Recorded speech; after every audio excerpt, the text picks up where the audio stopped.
Chapter 34. Masa Ujian, 2. Yoyonha memanggil Chae Nayun dan bertanya apakah apa yang dikatakan Kim Hajin benar. Chae Nayun dengan hati-hati menjelaskan apa yang terjadi sehari sebelumnya, dan itu persis seperti yang dikatakan Kim Hajin. Bahkan, Chae Nayun melangkah lebih jauh dengan membuat klaim definitif. Tidak mungkin Kim Hajin adalah jin, katanya. Rapat dibubarkan sesudahnya. Kim Hajin keluar dari kamar, sementara Kim Suho dan Yi Yonghan mengejarnya. Begitu gangguan singkat namun ganas berlalu, kamar 303 menjadi sunyi. 3 orang yang tersisa tidak berbicara. Di tengah keheningan, Yoyonha melihat Kim Horak memijat bahu kanannya. Apakah itu menyakitkan?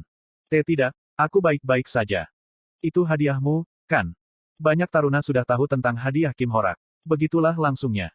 Hadiah sederhana dan kasar yang secara instan memperkuat daya ledak dan destruktif tubuhnya. Hadiah yang mudah dipahami ini adalah salah satu hadiah terkuat untuk seni bela diri. Tapi Kim Hajin menghindari serangannya dengan mudah. Gerakannya tidak menyolok atau gesit dengan cara apapun. Hampir seolah-olah dia hanya tersandung, dia telah menggunakan gerakan singkat untuk menghindari Kim Horak, yang hadiahnya dikhususkan untuk seni bela diri. Petik 2.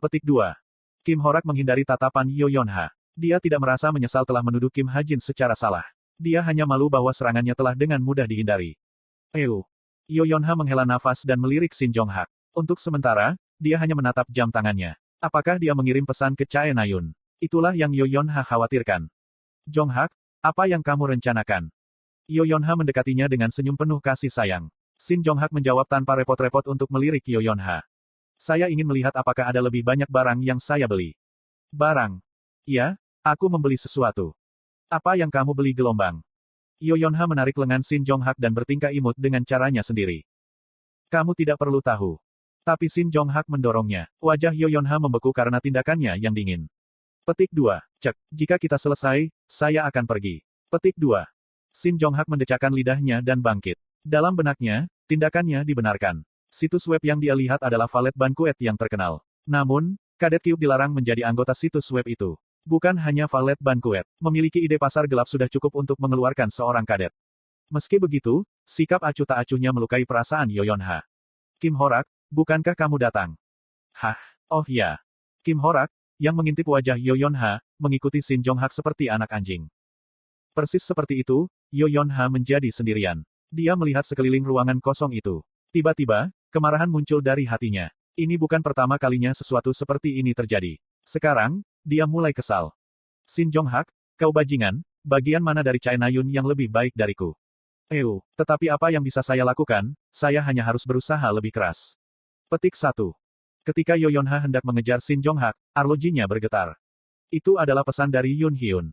Ada ujian persiapan hari Senin depan. Anda datang, bukan? Kegiatan klub berhenti selama periode ujian, tetapi klub akademik menawarkan bimbingan belajar selama waktu ini. Yoyonha mulai mengetik, tapi dia tiba-tiba teringat apa yang dikatakan Kim Hajin. Bahwa pelakunya adalah Yun Hyun. Bodoh. Yoyonha menolak ide itu sekali lagi dan mengirim jawabannya. 9 p.m. Saya sedang duduk di bangku. Saya sudah mengusir Kim Suho dan Yi Yonghan, yang mengikuti saya untuk menghibur saya. Di taman kosong, aku menatap langit malam sendirian. Saya melepaskan kepahitan di hati saya. Petik 2. Saya merenungkan apa yang terjadi. Tidak hanya saya dilemparkan ke dalam novel saya sendiri, saya bahkan berdebat dengan karakter yang saya ciptakan dengan cinta.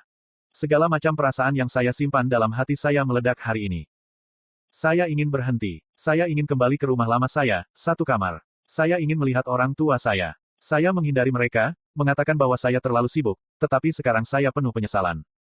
Bagaimana waktu mengalir di dunia lama saya? Jika itu sama dengan tempat ini, aku seharusnya menjadi orang yang hilang sekarang. Saya bahkan mungkin dianggap mati pada saat saya kembali. Bagaimanapun, saya harus menghabiskan hampir 10 tahun di dunia ini. Pada titik ini, saya senang saya menaikkan status ketekunan saya. Di dunia ini, saya tidak punya apa-apa. Kenangan yang saya bangun, hubungan, perasaan, tidak ada di sini. Diri saya yang lama tidak akan mampu menanggungnya. Bahkan jika saya tidak memiliki keberanian untuk bunuh diri, saya akan menyerah dengan harapan kembali ke rumah. Saya mungkin sudah menyerah menjadi bagian dari jalan cerita utama dan melanjutkan hidup normal. Aku ingin melihatmu, Bu. Rasanya tidak benar mengatakan ini sebagai pria berusia 26 tahun, tetapi suara saya gemetar karena ketulusan hati saya. Saya berharap dia sehat. Saya berharap dia bergaul dengan ayah. Jika waktu mengalir secara normal di dunia lain, saya berharap mereka akan mengetahui bahwa saya akan hilang belakangan ini. Saya bahkan tidak ingin membayangkan mereka sedih karena saya. Begitu saya mulai berpikir seperti itu, sepertinya tidak berakhir. Saya ingat teman-teman saya. Saya mengutuk mereka dari waktu ke waktu karena memanggil saya ketika saya sibuk, tetapi saya merindukan mereka, terutama hari ini. Bahkan para senior dari kampus saya dan tentara, yang suka mengacaukan saya, muncul di kepala saya. Koneksi baik dan buruk yang saya buat dalam hidup saya menyala dalam hati saya seperti bintang. Tetapi dunia luar masih gelap, dan bahkan tidak ada cahaya bintang redup di langitnya. Memimpikannya bintang-bintang di dunia tanpa bintang hanya membuatku sedih. Petik 2. Aku menyeka mataku yang memerah dan berdiri. Pistol di tangan saya masih dingin dan berat. Sensasi itu seperti aroma yang akrab. Statistik ketekunan saya yang tinggi memang memberi saya kekuatan penyembuhan yang luar biasa.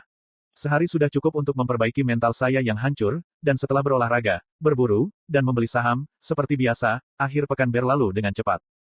Ujian minggu depan, dimulai dengan ujian tertulis. Ujian pertempuran akan diadakan pada minggu berikutnya. Tapi ingat apa yang selalu saya katakan, ujian tertulis sama pentingnya dengan ujian tempur. Petik 2.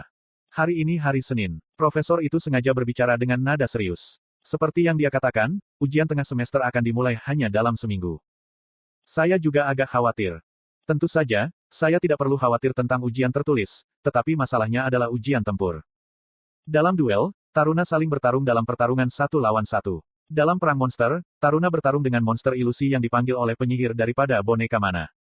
Kadet tidak menunjukkan belas kasihan dalam duel untuk memaksimalkan poin yang mereka peroleh, dan memanggil monster dalam perang monster berada di liga yang sama sekali berbeda dari boneka mana.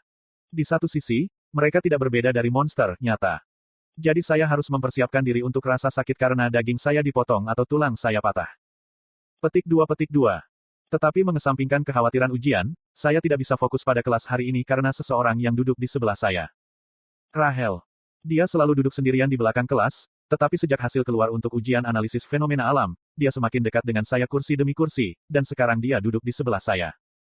Tepatnya, dia masih duduk jauh karena masih ada kursi kosong di antara kami.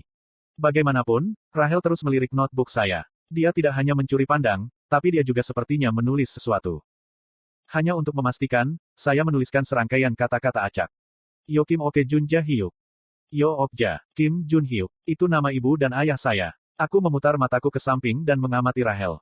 Seperti yang diharapkan, dia melirik sekilas sebelum dengan cepat menuliskan sesuatu di buku catatannya.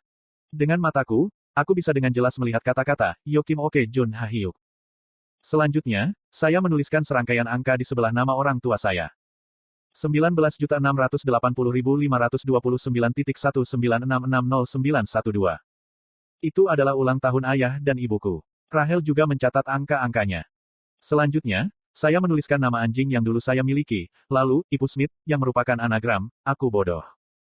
Kelas itu berakhir saat aku masih bermain-main dengan Rahel. Semoga berhasil pada ujianmu minggu depan. Hasilnya akan diposting untuk dilihat semua orang, jadi jangan mempermalukan dirimu sendiri. Petik 2. Profesor itu pergi setelah mengingatkan para taruna. Segera setelah itu, kursi Chae Nayun menjadi bising. Chae Nayun telah kembali dari rumah sakit hari ini. Sepertinya dia masih kesulitan bergerak, karena dia memiliki segala macam peralatan pendukung bersamanya. Sama seperti dalam cerita aslinya, Kim Suho dan Shin Jong-hak berlari ke arahnya. Apa yang salah dengan kalian? Saya bisa bergerak dengan baik sendiri. Petik 2. Mereka sedikit mundur karena keluhan Chae Nayun tetapi masih tetap melayang di sekitarnya. Kim Suho, kamu harus pergi. Mengapa? Tidak bisakah kau melihat Nayun merasa tidak nyaman denganmu? Shin Jong-hak memprovokasi Kim Suho seperti biasa, dan seorang gadis memperhatikan mereka dari samping dengan mata yang agak kesepian. Dia tersenyum, bertindak seolah-olah dia baik-baik saja, tapi aku tahu dia merasa terasing. Jelas, itu Yo Yonha. Yo Yonha mendekati Chae Nayun dan yang lainnya dan berbicara. Jong-hak, Nayun, aku pergi dulu. Ya. Sampai jumpa Yonha. Semoga beruntung belajar. Petik 2. Salam Shin Jong-hak dan Chae Nayun hanya untuk sopan santun. Yo Yonha meninggalkan ruang kelas menggigit bibirnya. Saya menjejalkan laptop saya dan menulis peralatan di tas saya dan berjalan keluar dari pintu belakang.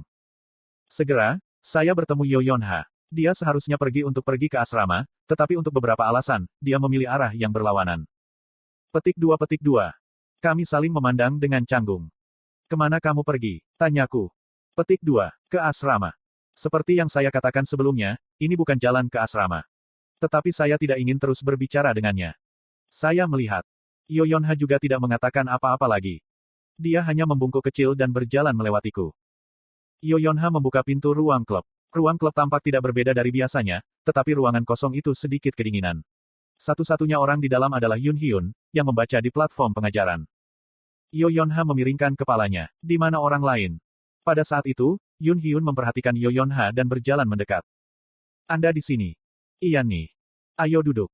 Yo Yonha duduk untuk saat ini. Tidak memiliki orang lain di sekitarnya membuatnya merasa tidak nyaman, tetapi dia segera tenang. Itu mungkin berkat Yun Hyun. Untuk beberapa alasan, aroma yang dikeluarkan Yun Hyun menenangkan dan nyaman, sehingga Yo Yonha selalu bisa santai di depannya. Kemana semua orang pergi? Mereka akan segera datang. Oh benar, Yonha, aku dengar kamu bergabung dengan tim. Petik 2. Tim. Kau tahu, tim investigasi Jin. Saya di dalamnya juga sebagai perwakilan tahun kedua. Petik 2. Suara Yun Hyun jelas dan tegas. Setidaknya, itulah yang dirasakan Yo Yonha. Oh benarkah? Seperti yang diharapkan, kecurigaan Kim Ha Jin adalah omong kosong. Tapi kami belum membuat kemajuan. Apakah kalian punya petunjuk? Adakah tersangka? Petik 2. Tidak, belum. Sangat. Jadi kalian juga belum membuat kemajuan. Petik 2. Yun Hyun bertanya dengan lembut. Yo Yonha merenung sejenak pada cara bicaranya yang sopan. Kemajuan. Tidak ada. Rapat dibubarkan sebelum sesuatu terjadi. Satu orang memang mengatakan sesuatu, tapi itu bodoh. Bodoh. Saya ingin tahu apa itu sekarang. Petik 2. Yun Hyun bersandar di meja Yo Yonha duduk dan meletakkan lilin wangi. Apa ini? Lilin wangi. Ini akan membantu ketika kita belajar nanti. Ngomong-ngomong, apa yang orang ini katakan? Petik 2. Yun Hyun bertanya dengan senyum ramah di wajahnya. Yo Yonha mencium aroma lilin beraroma. Itu aromatik dan lembut. Tubuhnya rileks, dan kelelahan hari itu sepertinya hilang. Katakan padaku. Tidak apa-apa, sungguh. Yo Yonha menyeringai. Seorang pria mengatakan kamu adalah seorang jin. Anda bisa menggunakan semacam sihir mental. Tidak masuk akal, bukan? Petik 2. Setelah menjawab, Yo Yonha mengendus lilin wangi sekali lagi. Aroma harumnya nyaris membuat ketagihan. Karena dia fokus pada lilin wangi, dia tidak melihat wajah Yun Hyun. Petik 2. Apakah dia punya bukti? Tidak. Pada saat itu, Yo Yonha tiba-tiba tersentak dari linglung. Ketegangan membuncah di tubuhnya sekali lagi. Dia menoleh ke arah Yun Hyun dan memelototinya. Ketika dicurigai, kebanyakan orang tidak bersalah tidak akan bertanya apakah ada bukti. Setidaknya, bukan sebagai pertanyaan pertama. Lagi pula, tidak mungkin ada bukti terhadap seseorang yang tidak melakukan kejahatan.